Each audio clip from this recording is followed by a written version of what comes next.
তো হ্যালো বন্ধুরা, তোমরা কেমন আছো? আজ আমি ভয়েস ওভারটা দিচ্ছি। তো তোমরা তো জানোই এখন কত ঠান্ডা পড়েছে, এখন আবার ওর ওপর ক্রিসমাস ফেস্টিভ্যালও চলছে। তাই জন্য আমরা শ্রীরামপুরে চলে এসেছিলাম একটু ঘুরতে। দিয়ে এখানে তোমরা দেখতেই পাচ্ছ কত সুন্দর সব আলো দিয়ে সাজানো হয়েছে এখানে। দিয়ে তারপরে আমরা হাঁটছিলাম, দিয়ে খুব মজা হচ্ছিলো। দিয়ে তারপরে মা এখানে একটু ভিডিও করছিল। দিয়ে তারপরে আমরা এবার এন্ট্রেন্সের দিকে যাচ্ছিলাম। দিয়ে চলো বন্ধুরা, এখানে আমরা এন্ট্রেন্সের দিকে চলে এসেছি।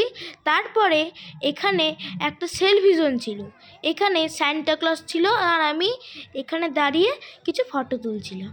দিয়ে খুব মজাও হলো, তারপরে খুব মজা করলাম। তারপরে এখানে আমাদের জিৎ আঙ্কেল, মেগাস্টার জিৎ আঙ্কেলের এখানে পুরো লাইভ প্রোগ্রাম চলছিল। দিয়ে তোমরা এখানে দেখতেই পাচ্ছ, এখানে একটা বড় টিভি আছে এখানে। তারপরে দেখছিলাম আমরা।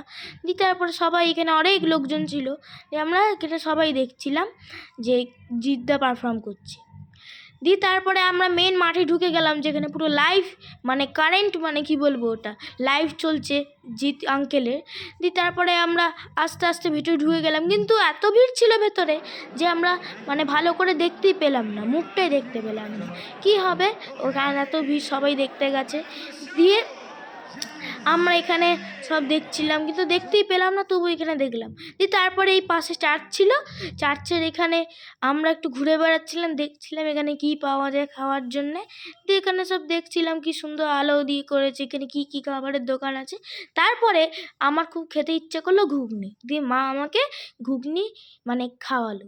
তারপরে আমাদের মোমো খেতে ইচ্ছে হলো, তাই জন্য আমরা এখানে মোমো নিয়ে নিলাম। দিয়ে মোমোটাও খুবই টেস্টি ছিল, মোমোর সাথে স্যুপ ছিল, এগুলো সব আমরা খেলাম, খুব মজা হলো। মা আর আমি দুজন মিলে খেলাম। দিয়ে এখানে একটা স্টিক ছিল, আমরা খেলাম। দিয়ে মাকে আমি এখানে ভিডিও করে দিচ্ছিলাম। মা এই পর্যন্তই ব্লগটা ছিল, তারপর আমরা বাড়ি চলে এসেছিলাম। টাটা।